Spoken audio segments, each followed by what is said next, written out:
talk about Hogak being one of the most broken decks of all time, BBD very content to be sleeving up Urza's. And you can see why. Like I said, win rates have been there for this deck. And there you see, against Hogak, turn 1 Grafdigger's Cage. The ideal start from BBD.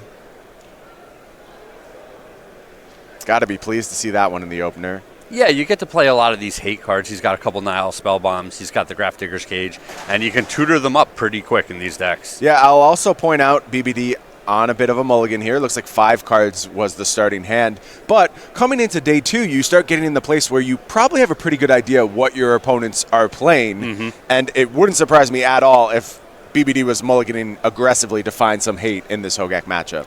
Definitely. So here we see Faithless Looting by Nikolich. Going to be looking for some kind of out to this Grafdigger's Cage. As far as main deck outs go, we have an Assassin's Trophy, just a one of in Nikolich's deck. The plan is probably assemble some type of anemic beatdown.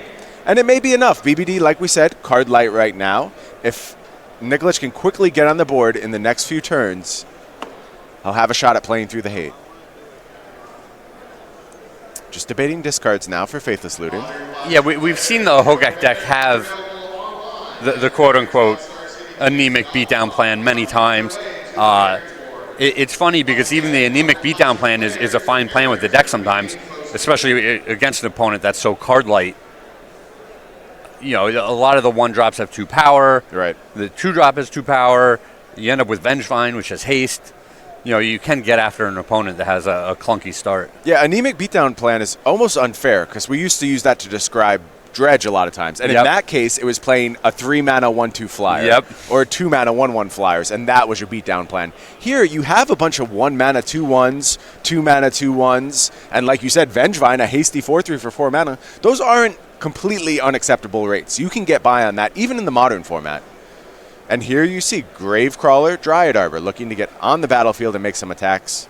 BBD, a pretty slow second turn, just played a Fetch Land and Chromatic Star. Yeah, BBD's going to be in that range real quick here where he can use the Inventor's Fair, tutor up a bridge. Oh, already has the bridge. Doesn't even have to. Yep. Never mind, just has the bridge. And so now he can just hide.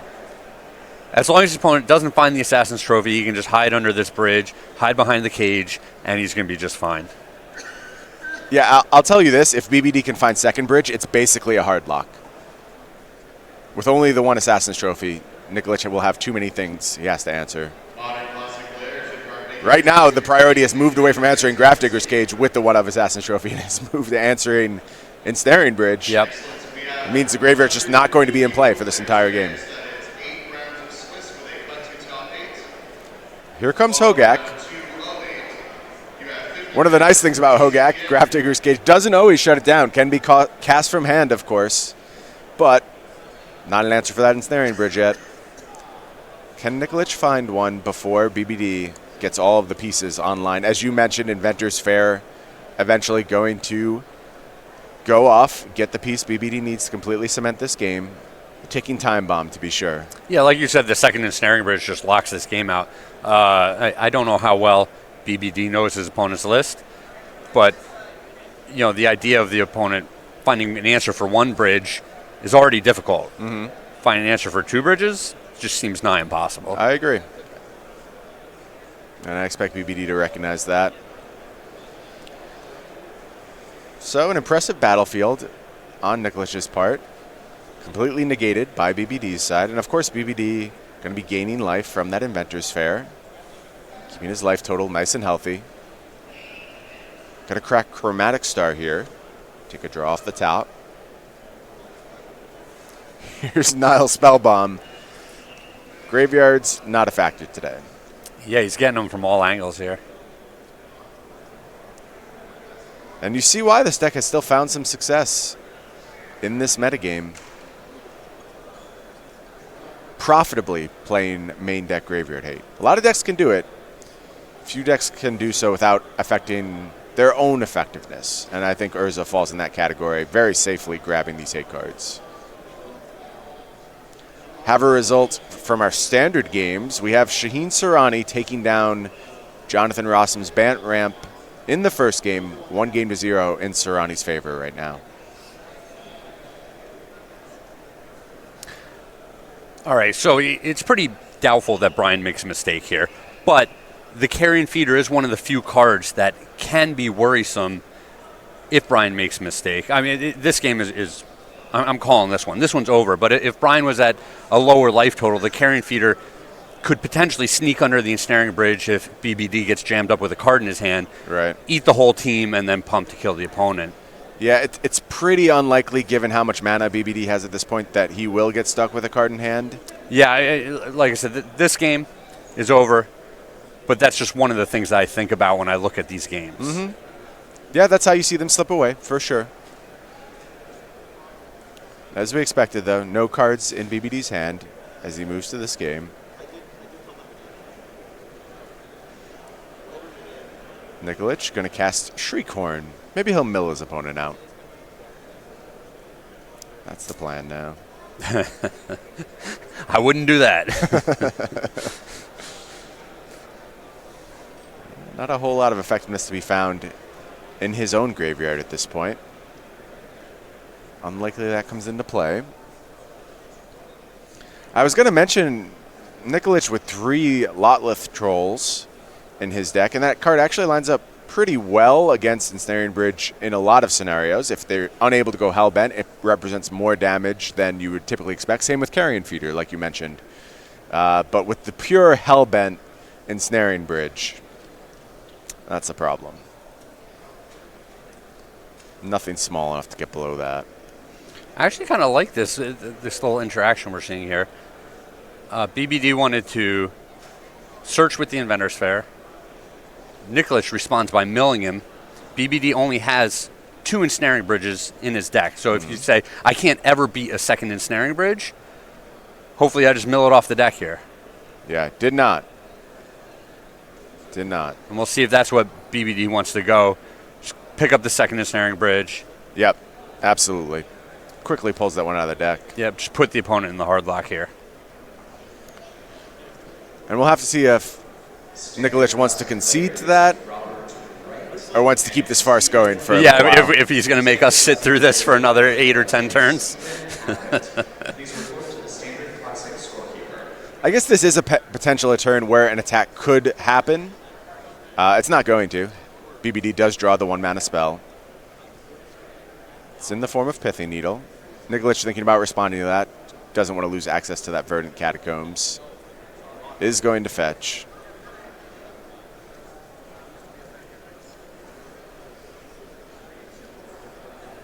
We'll get word exactly what that Pithing Needle is naming.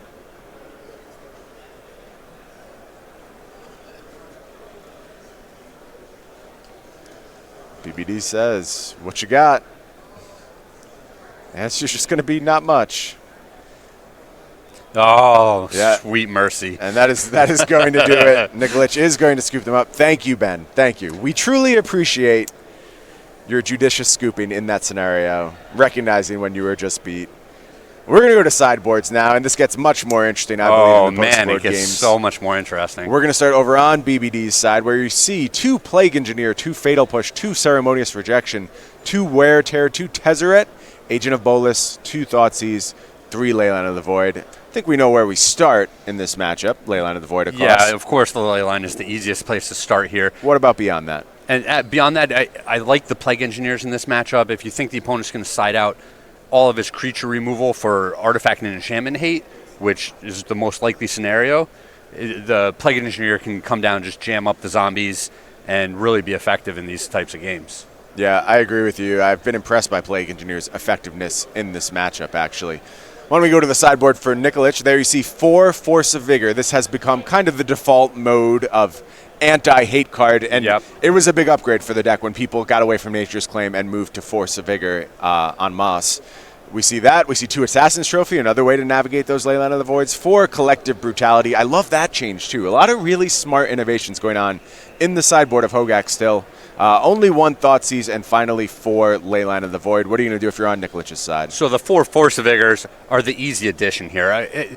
We've seen decks go from 2 of these to 3 of these, and now a lot of players are just playing 4. It is so good, especially all the decks that play artifacts always have multiple targets for this thing. You're not losing card advantage by doing this. It's just just free removal. Right. You know, against decks that only have Leyline against you, it's still fine to be doing this because you have to execute your game plan. So definitely the Force of Vigors. I like the Assassin's Trophy. It's just such a versatile card. It hits everything you would want to hit. Beyond that, I don't think I'd bring in Leyline of the Void. I don't think I want to be trying to turn off my opponent's combo that way.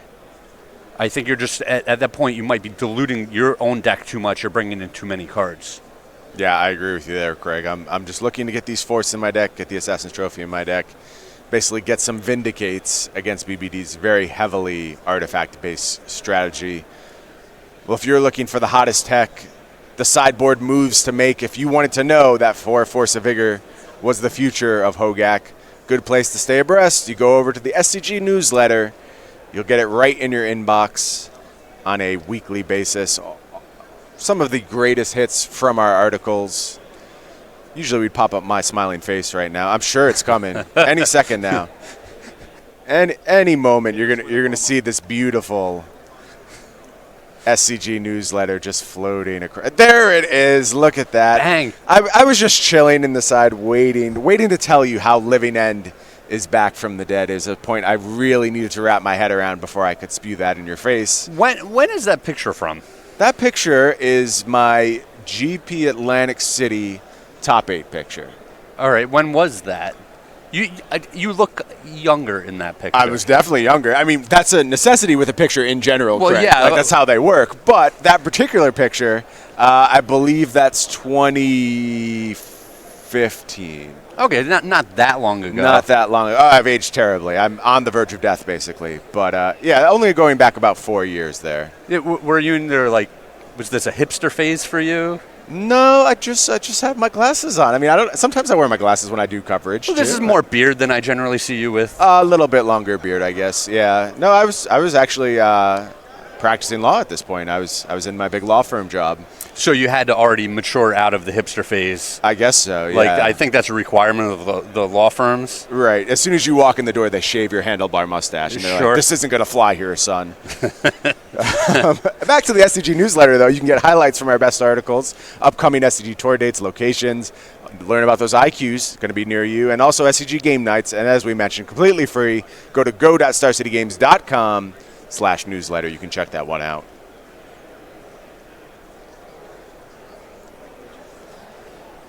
Nikolich on a mulligan here, going to 6. Not uncommon, especially post-board. Your deck gets a little bit diluted, fewer engine cards. Well, and you're looking for some very specific answers. Absolutely. But as long as he has access to his graveyard, being on 6 cards, being on 5 cards, it's often not that detrimental because, you've mulliganed to the correct cards that you need in the matchup. Yeah. Oh, absolutely. This is a deck that almost doesn't care about cards in hand because it leverages its graveyard so effectively. Mm-hmm. As long as it's turned on, as long as there's not Leyline of the Void sitting across from you, and you get to do your thing, you're going to find a lot of creatures, you're going to play them for free, you're going to do broken things. Yeah, this is just tough because the Urza deck in particular has so many cards that you need to answer. Mm-hmm. There's just so many things that are potentially problematic. We saw the Nile Spellbomb in game 1. We saw, the bridge. We saw the Grafdigger's Cage. Now we know that there's ley lines coming in. Mm-hmm. There's just so much that you potentially need to deal with. You have to be ready for all of these cards, and you have to put a clock on your opponent. Yeah, to say nothing of the Urza's deck's own potential for proactivity. They have an infinite combo that can come online very early in the game. Yep, they can just turn 3 you. Yep. Urza deck is impressive. It's got a lot of flexibility. It plays a lot of different game modes very well. It's the best of the prison decks, faster combo, control. It's got it all mashed in there really, really nicely at this point.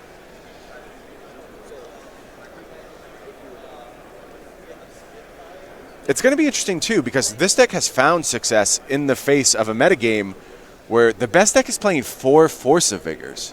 What does that mean for the future of Urza? Like, how much harder can you really go against a deck like this? Well, we're in a metagame right now where we don't see a lot of collector oofs. Sure. We don't see a lot of main deck artifact destruction. Right. I mean, there are cards, Shattering Spree and Shatter Storm, and there are sideboard cards, Ancient Grudge, that just aren't part of the metagame right now because you need so many cards in your deck for Hogak. Right. And Hogak is the deck that's just weighing down the format and preventing you from battling other decks right now. So that's the way that I look at it. There's plenty of things that could be problematic for these artifact-based strategies, but Hogak is the big boogeyman right now. Well, that makes sense. It's eating up a lot of those sideboard slots, to be sure. I think we are safely at the stage where your sideboard starts with 6 to 8 anti-Hogak cards. Meanwhile, we have our first result over from the Legacy side. Depth's Master, David Long, up a game against Pete Ingram. Depths versus 4-color Delver. Depths is another deck I think has improved quite a bit. Yep, little Elvish Reclaimer action. Yeah, that card's the real deal. When's the last time you saw a Stony Silence in a sideboard? It's been a minute. It's been a minute. Well, no Leyline on turn 1 for BBD. Stitcher Supplier is the play from Nikolich. Pretty happy to see that one on turn 1. With no Leyline, you have to assume BBD has something else here. Looks like just Astrolabe. Yeah, I would think BBD's hand is, good to quite good if he's not opening on turn 1 Leyline or turn 1 Cage, turn 1 Spellbomb. That would be my expectation as well. Although you could still have some of these cards, potentially deploy a couple more artifacts with a Mox Opal.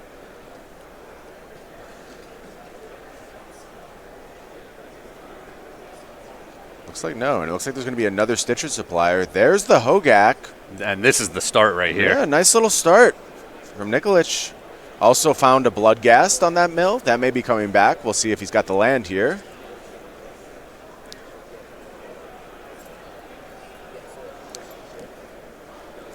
Yeah, land or fetch land is the dream here. Well, it looks like we do have a Blood Crypt. That's going to trigger that Bloodghast. And when I see dream, depending on which side you're on, Right. maybe it's the nightmare, right? Right. You have to assume Nikolich is just going to give up the graveyard here. Oh, can retain the Faithless Looting if he chooses. Yeah, that's interesting. Is going to keep the Faithless Looting access. Yeah, and I think the looting has more value than Second Hogak. a Hogak in your grip. Yeah. Yeah, I think you assume if BBD had Grafdigger's Cage, probably would have played it on turn 1.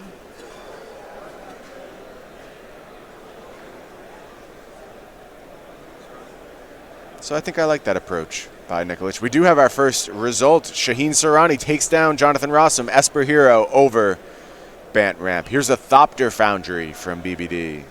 Maybe a more combo-heavy draw this time. Already facing a fearsome force on the other side of the battlefield.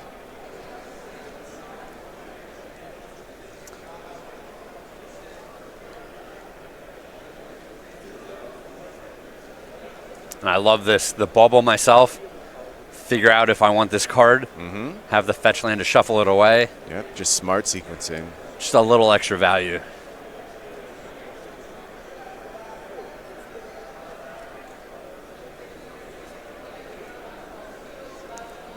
Gonna grab Snow-Covered Mountain, one of Craig's favorite basic lands. Well, at least this deck's playing the Astrolabe. Like, it's got to have the snow-covered lands. It actually needs them in this instance. Yes. It's hard to complain about snow-covered lands when the person's casting snow permanents. Oh, I can complain about anything, Craig. Don't test me. I'll find a way. So the turn passes back to Ben here with a sizable battlefield. Here comes an attack for 12 on turn 3. BBD wants to slow down some of the damage here. He's going to cash in that Mox Opal to the Thopter Foundry, make a Thopter, gain a life, probably make a block here on the Bloodghast. Yep, that's going to hit the bin. Still going to take 10 damage.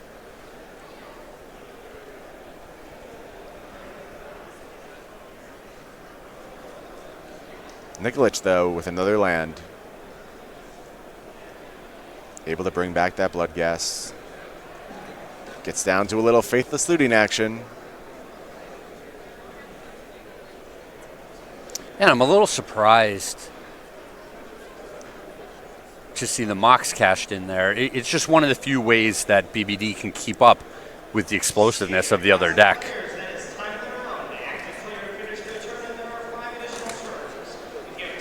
Yeah, I wonder if it was a desperation play. Just thinking this is the way I get 2 more turns as opposed to 1 more turn. It looks like he has another copy in his hand, so that's another reason it would make sense. Yeah, okay. That explains it.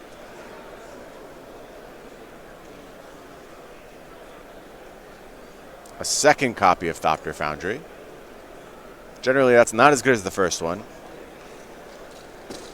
But it will be enough to hopefully, barring Vengevine shenanigans, keep BBD alive through this turn. Looks like Assassin's Trophy rolled up in Nikolich's hand. It's a smart one to have access to. Yeah, and it looks like when you've got the turn 2 Hogak, you got the Assassin's Trophy rolled up in the grip, you have a good time, right? Yeah, absolutely. Here comes the attack from Nikolich. BBD tapping a little mana here.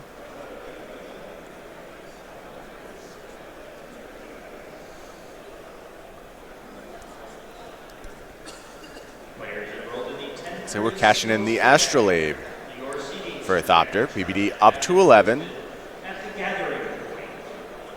Can now block that Bloodghast, stay alive. Yeah, but he's not really getting ahead in any of these scenarios, right? Certainly not. Just losing permanence each turn, losing a whole bunch of life each turn.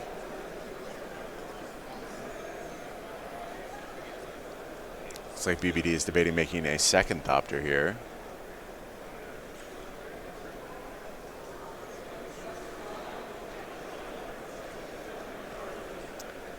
You know, he's going to be at such a low life total. Even if he deploys an Ensnaring Bridge, he's got a couple cards left in his grip. The creatures left on the board are going to be able to slip underneath of it. Right. And, you know, we're getting close to the point where he has no outs. Yeah, I bet that's influencing this decision to make a second Thopter quite a bit here. Cleaning up one of those Stitcher suppliers could matter should Ensnaring Bridge be drawn. Sure. No, only 1 block being made, though.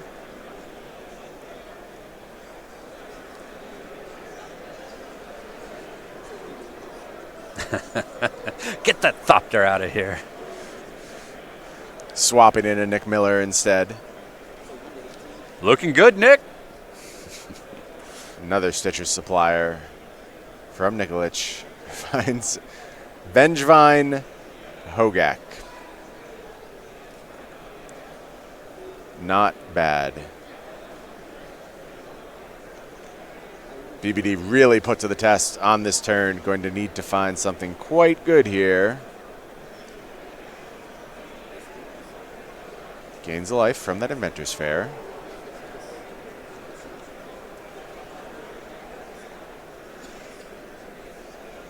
Can he find a way to stay alive? All right, Brian, if you're fixing Modern, what gets the axe? How much?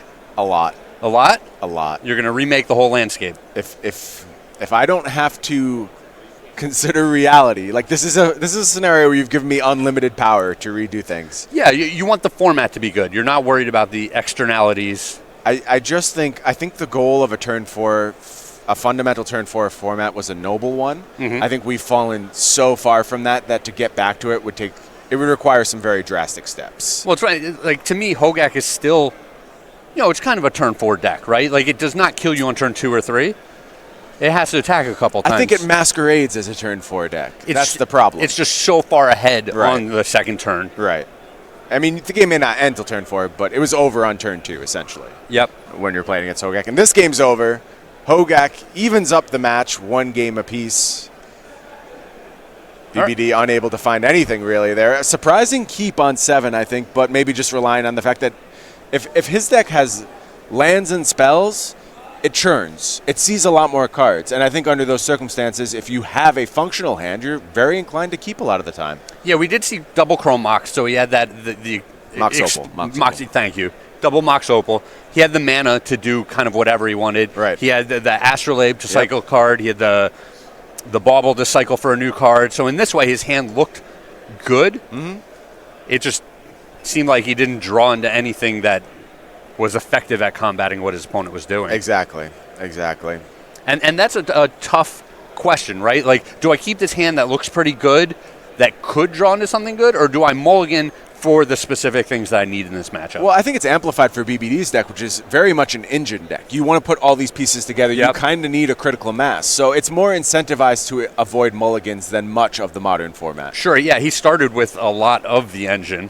Mm-hmm. Just ran out of gas.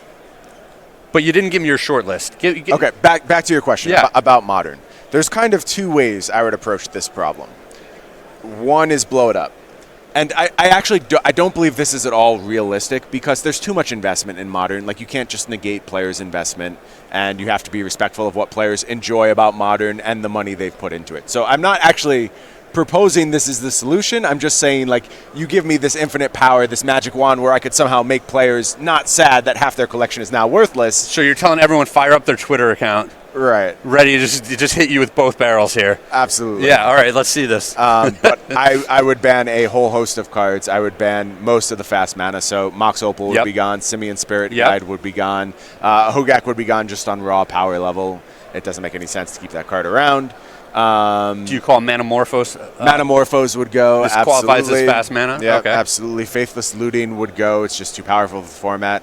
Ancient Stirrings is probably gone. It leads to too much consistency. Those decks do their thing too often. Okay. Gristlebrand's definitely gone. That card has never done anything reasonable in its entire existence. It just enables basically instant kills with things like Neoform. It's just a creature.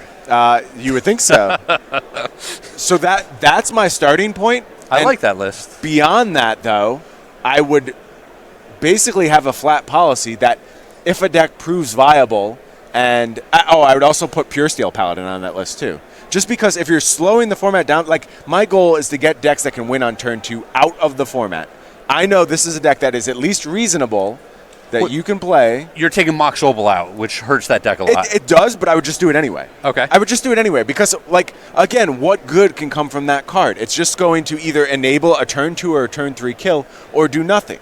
And after making that initial set of cuts, I would basically say anything else that plays at this pace will be getting the ban. It may make it for a tournament, and I think that's fun. There's a lot of incentive to explore, and, like, can I get in under the radar right now and steal this one tournament with my absolutely broken turn 2 deck? But once nobody has to account for that, the format can slow down a little bit, congeal around more of a standard style of gameplay that we typically see. Sure, still very powerful strategies. Absolutely. Still the greatest hits of Magic, which I think is, like, the ideal usage for Modern. But the entire format won't be condensed into the first 2 or 3 turns. Correct. I'm on board for a lot of what you said there. But it's not realistic. Like, you have to concede that point. There's no way you can scrap this incredibly successful, incredibly popular, at oftentimes incredibly fun format. Like, people like doing this stuff, and there's no reason to take away what a whole host of people really enjoy. Craig disagrees. He's like, I want to ruin everyone's fun. I'm thinking about this. You and I are in this unique position, right? We're kind of privileged in that we have access, both just that we are in good financial situations. We can buy the cards that we need. And we're ancient. And also we have just a good network of people around us where we can have access to cards that way. Right, and I've bought all of these cards at some point. Like, I just have everything, right? So, like, I've been around long enough that my collection basically manages itself, and more comes into it all the time. And I'm going to have however Modern changes, I'm going to be prepared for it. Yeah, and if you lose some of the value in your collection, I'll get over it. You're all about playing competitive Magic, right? And so that you're prepared to shift decks, transition, swap in and out, and some change in finances is not just going to ruin you. Absolutely. All right. Well, let's get back to the game. Yeah. We'll talk more about Modern ban philosophies as we go through, but both players opening on Leyline of the Void here. And Craig, when you made your assessment of sideboards, I agreed with you. I didn't think Nikolich should bring in the Leyline of the Void. Sees it differently, though. Does bring it in here, trying to slow down the combo from BBD.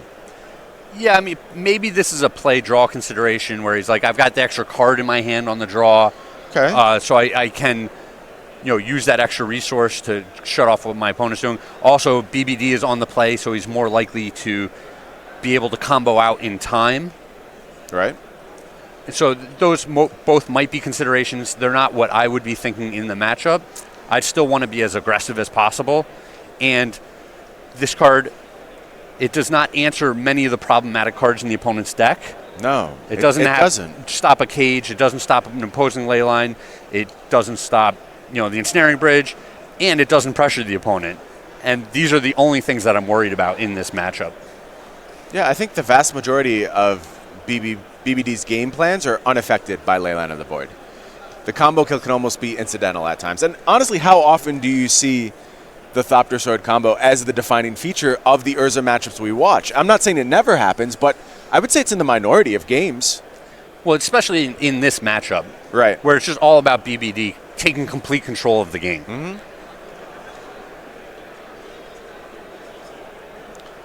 Yeah, look at these circumstances now. Under these circumstances, were nothing to change, were these Ley Lines of the Void to remain on the battlefield for the rest of the game, Thopter Foundry is still a fine card here. You really don't hate it at all. All the artifacts that cycle can still be cashed in for Thopters. Absolutely.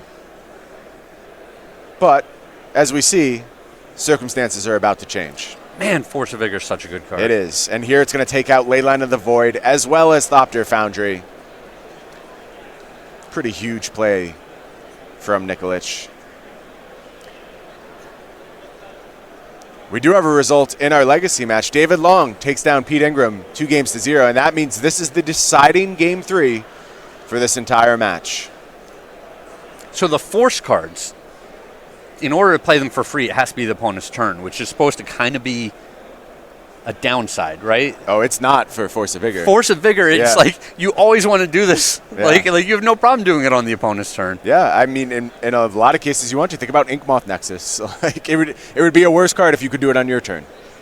Oh, jeez. Found a few nice ones in the graveyard there. It's the GAC. The GAC is back. 8/8 on the battlefield.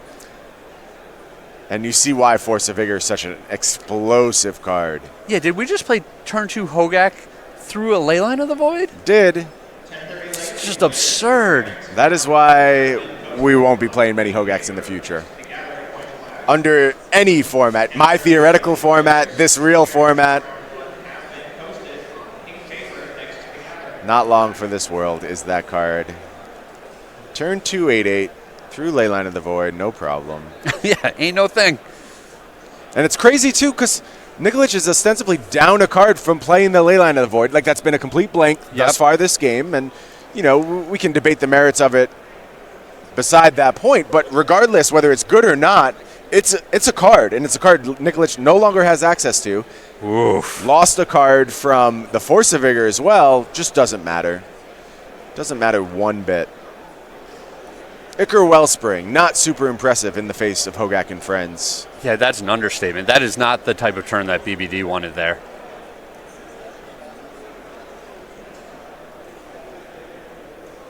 Oh, jeez. Do we have another 1-drop? Of course we do. Oh, of course we do. He had multiple. He's asking his teammates. Yep. It's carrion feeder time. Here come the beats, and I wonder if it's just bridge or bust. And actually, probably bridge doesn't matter, having found that carrion feeder. Yeah, yep, it can sneak in under the bridge. I mean, BBD still has a lot of cards in his grip. Be pretty hard for him to play all 3 in his hand and the 4th that he draws. Well, here's an attack for 15 on turn 3 through a ley line. So I'm sure that's fine. This isn't a problem. No, that's acceptable. This is fine. BBD takes a draw. I think you got gacked, kid. That's just how it goes sometimes. Yeah.